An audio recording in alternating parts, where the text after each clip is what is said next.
Michael here. Happy Friday, okay? And what we're talking about, remember last week we talked about the different markers for the thyroid gland, which are real critical. And then this week, we're talking about 5 key hormones. And what I want to do is kind of overlap these, which is real important, because I want you to understand that there's certain things that have to be healthy for us to have a great functioning thyroid gland. One thing is that we need to have the hypothalamus up in here, which is part of the brain, okay, communicating. So that's a brain center, and that has to then communicate to our pituitary gland. The pituitary gland is like the master gland because it's going to send the communication down to all the different glands, like the adrenal glands, the thyroid gland, to the pancreas, okay? All these different glands so that they can then secrete their different hormones. So when we look at, for example, the hypothalamus, we want to make sure that our health is really important, because just to bring something up is that we now know if that we are toxic. And, from some of you, this might seem new. For other people, you kind of heard this saying before, that we should kind of go through some detoxification process. Because if we're toxic, and that's what we refer to as like environmental chemicals, right? As well as what we say xenoestrogens. So one of the key things is that you might have heard of xenoestrogens. What that is that that's environmental estrogens. So what could that be? Well, it could be your makeup. It could be the lotions that you use. A lot of the lotions, I mean, you have to read labels, unfortunately, because so many of them have parabens and binders and SLS, sodium lauryl sulfate, in your shampoo or in your creams and all that. Now, that stuff is toxic to our bodies because, of course, where are we putting it? We're putting it on our skin. And what is the skin? That's the largest organ in your body. So anything we put on our skin is going to be absorbed, and of course that's going to be affecting different glands and organs like the liver, the brain, because that's going to be absorbed into the bloodstream, and it's the bloodstream, of course, that things are going to get to the brain, and they pass what we call the blood-brain barrier. So we want to make sure that we're trying to minimize things as much as possible. And from last week's live event, you can recall that we talked about, some people are better excretors of toxins than other people. And that's, you don't know unless we, for example, would test you, right? And so there is specialized tests to determine how toxic your body might be. And that's very easy. We actually have a urine test that's really simple. I love it because it does check for toxicity. How is your antioxidant levels? You might have heard of that, right? Because the free radicals are the bad guys. Antioxidants are the good guys. So we want the antioxidants to kind of suppress the free radicals so that the free radicals aren't like a nuclear warhead going off, okay? So we don't want that to take place in our bodies, right? So when we look at things, we need to check toxicity levels. So one of the great things is, like I said, that urine test that we do on all thyroid patients. There's also another part of the body that's really super affected by toxicity, and that is the optic nerve.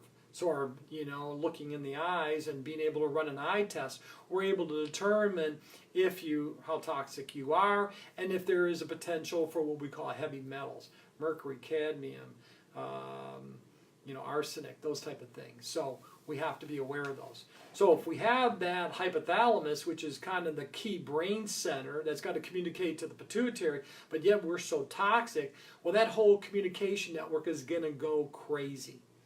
And there has been great research on Roundup. And you might have heard this has been in the news lately. There was actually a gentleman, and he was spraying, I think it was about 40 pounds a month of Roundup, which is a weed killer. So if you never heard of it, it's manufactured by Monsanto, and it's a weed killer. And it's something that they they spray it on wheat to rapidly increase the drying time so they can harvest the wheat. So that Roundup acts as a terrible poison in our body. And now it's shown up as such things as non-Hodgkin's lymphoma, other different forms of lymphoma. So when we have that Roundup, it's also interfering with our thyroid, big time, big time. So if you ever use that, get away from using that, because that's going to have a key thing on affecting the hormones, affecting the TRH, the thyroid releasing hormone, which then is going to stimulate the thyroid, the production of TSH, and then all those T3, T4, and those type of things that are real critical. Remember the TSH is your thyroid stimulating hormone. That's like the engine of the body. The thyroid hormone, remember there is receptors on every cell in your body. So again, if we're toxic, it's affecting us at the cellular level. So the cell is not going to be activated. So pretend this is a cell, right? Well, the thyroid hormone is coming over here and attaching to a receptor site to activate the cell. And the DNA, which is, that's a key thing as far as activating the energy within the cell, getting the cell to function properly. So if that receptor is in bad shape, the thyroid hormone is not going to go ahead and be able to attach on there to activate that cell. So what does that mean to you? Well, that means to you, maybe there's a lot of tiredness, a lot of fatigue. Maybe you're developing different problems, as far as health. And remember, when we mentioned last week, is that if you have one autoimmune disease, you're likely to have other multiple diseases, autoimmune diseases, So this is kind of like, again, that's setting off that whole chain of events. So when we refer to the thyroid's going to be bombarded by different things as far as health-wise, toxins. It's going to be, the environmental toxins. It's going to be cortisol. You've heard of cortisol. So cortisol is the stress hormone, right? And that's produced by the adrenal glands. So if we're in a great deal of stress, we're now affecting cortisol. Well, cortisol is going to affect as far as the aspect as far as the conversion, like we mentioned, as far as being able to turn the thyroid hormone into active forms of the T3. So that's real critical, cortisol. Well, what do you do about cortisol? Well, you try to reduce your stress. You, like we mentioned, meditate, do things that are going to be healthy for you. Try to get into a state where, things are not affecting you so much. But one thing I can tell you is that the thyroid sufferer is more sensitive to stresses, more sensitive to the emotional factors in a big way. So getting your thyroid healthy, in turn, is going to help you deal with these emotional factors, as well as the stress factors of the cortisol, because it's like a big picture that we're referring to. It's not just, okay, let's just target this one thing. You can't. Unfortunately, you can't. So we need to target multiple things. So estrogen, xenoestrogens, remember that? That's kind of those chemicals, those are the synthetic estrogens that enter in our body. So how do they enter in our body? Again, creams, lotions, makeup. I don't know if you heard about how that they were finding in the lipstick, they were finding lead in lipstick because it's a binder. So they're putting a lot of binders and excipients in the, in the lotions. They're also putting in our foods. So I recommend that you read labels, okay? So another thing is we talk about cortisol, we talk about estrogens, we talk about the hypothalamus and the thyroid stimulating hormone. Insulin is a key thing, because insulin and insulin resistance is going to be a major factor as far as the health of the cell. Because what is the job of the insulin? Well, insulin's job as a hormone that's secreted by the pancreas is to take the sugar out of the bloodstream and then put it into storage centers like the liver, and in the form of glycogen, or in muscles, so that we have that storage for when we need it. Now remember, we were designed not to be eating all the time. And we'll get into something that we talk about, intermittent fasting. And if you really want to hear more about that, please comment. Let us know what you'd like to hear, because we want to make sure that we're providing you with information that you want to hear. It's critical that I'm not just, spilling everything out, but that you're getting fed what you need to know in order to be healthier, or your friends or family need to be healthier. Because there's a lot of people out there that are unfortunately suffering.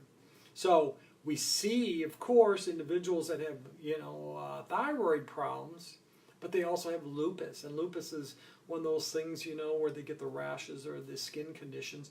And that's another condition, autoimmune disease, that is associated very closely with, thyroid problems like Hashimoto's, okay?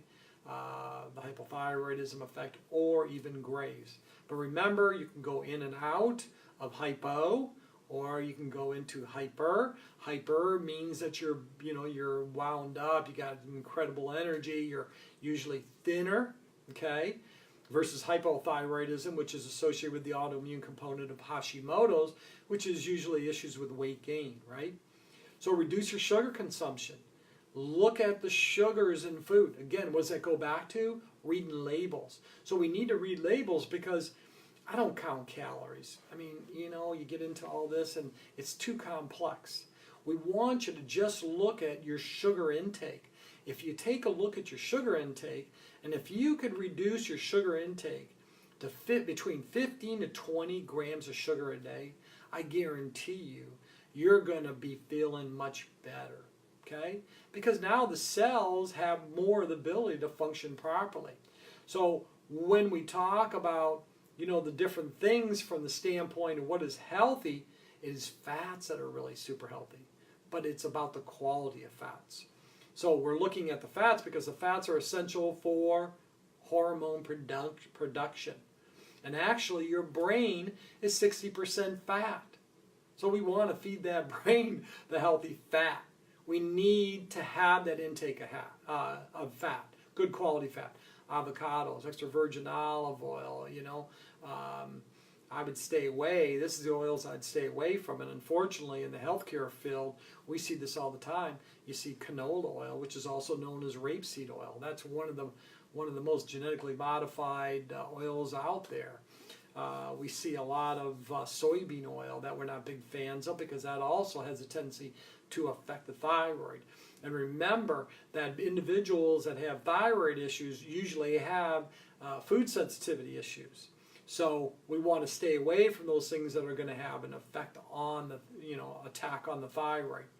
So we got the estrogens, which is real important, but not the estrogens that our body normally produces. We're talking about xenoestrogens, the ones that come from environment, okay? We're talking about cortisol. Cortisol is that stress hormone that's going to be produced. Now cortisol, we can measure cortisol, but we measure it through saliva, and it's a special test. So that is directly related to, for example, your sleeping. Sleeping is real critical because what's a job, for the body? It's the body's designed to kind of, when you put your computer, you shut it down, what is it doing? It's updating, right? Well, that's what we want your body to do. That's why sleep is important. So sleep is like your body is updating. It's doing the repair process, regeneration, healing, and all that. So we need to have all these key factors involved so that your body can repair, can regenerate. Xenoestrogens, we talked about cortisol.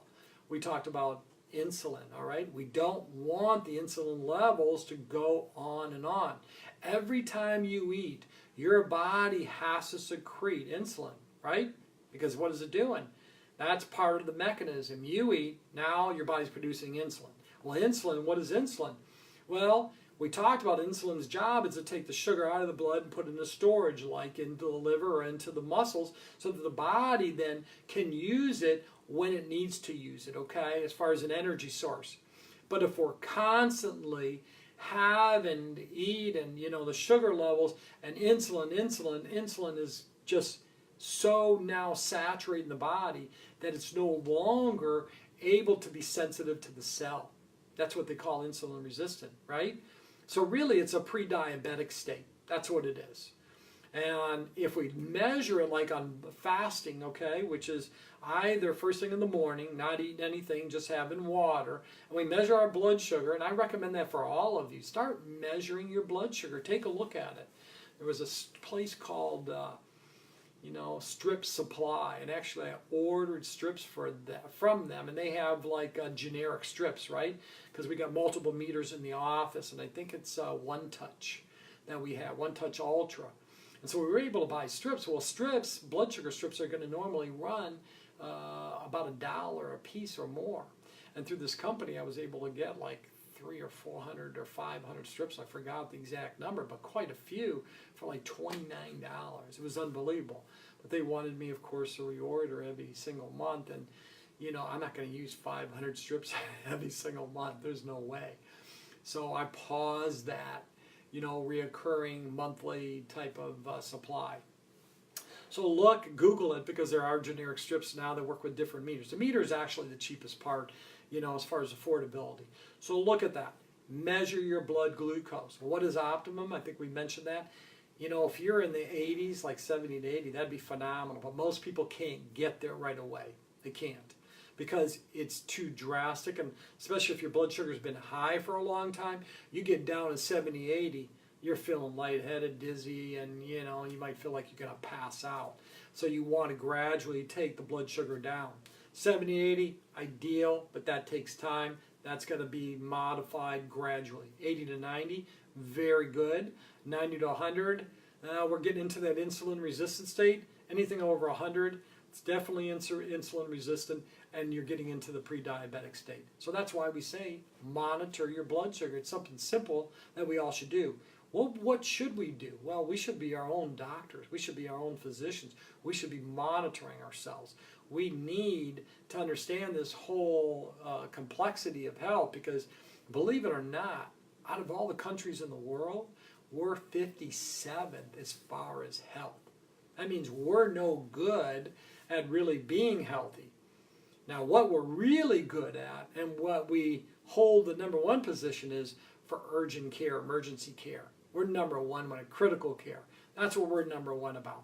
We're not good about, okay, let's get healthy as a country. No, it's one of the worst in the world. So understand, what do we got to look at? Well, we got to look at all these different pieces of the puzzle. We got to look at our environment. Remember, 70,000 chemicals since, you know, World War II, right? And they're bringing more and more chemicals on us all the time.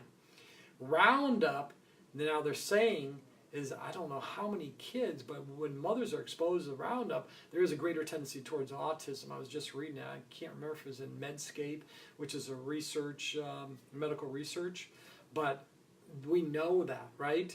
Just like we know that it's a carcinogen. It's a cancer-causing agent, which Monsanto battled for a long time, saying, no, it's not a problem, you know. It doesn't hold within the body, it doesn't accumulate within the body. Well, we know that it does accumulate with the body, because there were studies comparing kids from Europe and kids from the United States, and kids from Europe had very little of the Roundup in their system, if any, whereas the United States, the kids had high quantities of that. So let's help eliminate the toxins from, you know, our environment, our personal environment, so that it's not affecting, you know, the brain, not affecting the hypothalamus, not affecting the pituitary, not affecting the thyroid gland, okay? So that's real critical. Other things that we need to look at is as far as helping our body, right? So vitamin D, a lot of people talk about vitamin D just being, you know, a vitamin, but it really should be classified as a hormone, because the two things that we just mentioned is that the receptor sites of the cell, remember, those are real critical to get that cell, because that's a basic foundation of who we are, the cell. So the cell's got to be healthy. Remember that, because the cell's got to be turned on. It's got to be turned on so that the cell can be like a little manufacturing unit doing all the job that it needs to do. And 10 trillion cells in the body, or close to that, that's, you know, that's quite a few cells in the body. So the receptor site, thyroid receptor site on the cell, critical for the thyroid hormone to stimulate that, right? Then what we have, of course, is the receptor site for vitamin D. So every cell in the body has a vitamin D receptor site too, because what is vitamin D doing? It's turning on that cell.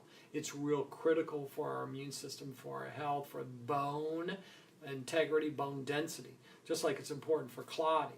And we'll come to find out, you know, there's more and more functions, because it's being utilized at a much greater rate than we ever anticipated. That's why there's so many people that are severely deficient as far as vitamin D levels. And when your vitamin D levels, and we've seen people in the teens, Now, what did we talk about last week? That a normal reference range, blood range, is from 30 to 100. That's what we talked about. And if a person's in the teens, wow, they have been so weakened that their body's susceptible to anything as far as getting sick or, developing some, God forbid, some disease or some autoimmune condition. So we don't even want to see it in the 30s, 40s. We want to see it in the 70s, 60s, 70s, 80s. That's what we want to see vitamin D level. And again, the farther we are from the equator, and I believe here, like Fountain Valley, Huntington Beach, we're 2,200 miles from the equator. I think I Googled that. So the farther we are from the equator, we're not getting that absorption. And remember, even that is, okay, you might be getting, enough sun possibly 3 to 6 months out of the year. And you need to really get the sun, get exposed so that you're activating all those things, okay? So hormones are real essential. Key factors. Stay away from the xenoestrogens. Read labels, which is real important. Read what's in your food. Look at all the binders, the yellow dye, red dye, this type of stuff. There's all kinds of chemicals in our food that we need to get rid of. And we can only get the manufacturers to change if we become more knowledgeable about all this. Because if you look in the stores, things have changed a bit. I mean, Ralph's carries organic, non-GMO corn. If you're going to eat any type of corn, corn is not the best thing, and I'm going to give you an example in a minute. But if you're going to eat corn, at least eat non-GMO corn, because what did we talk about? 93% of all corn is genetically modified. And that's why we see problems, environment. That's why we see problems with the insects and things of that nature. So we don't want to have just regular corn. It's got to say non-GMO organic corn, so we know that at least it's a better quality. So what I was just mentioning to you a few minutes ago is that, do you know how they get, because most cows eat grass, right? And you've heard probably grass-fed beef and that, but they eat grass. But when they want to, the manufacturers, the agriculture, the farmer maybe, when they really want to go ahead and get that cow to weigh more, right? Because it's all based on pounds, dollar per pound, they go ahead and they'll then start putting them on the corn, because corn will shut down one of the 4 stomachs of a cow. What does that do? It just bloats them up, right? Just totally bloats them up. So now they weigh a heck of a lot more. So someone might be having a question. You have 2 penny. Okay. So I hope this was a bit informative to you. Things that you got to key in on is vitamin D.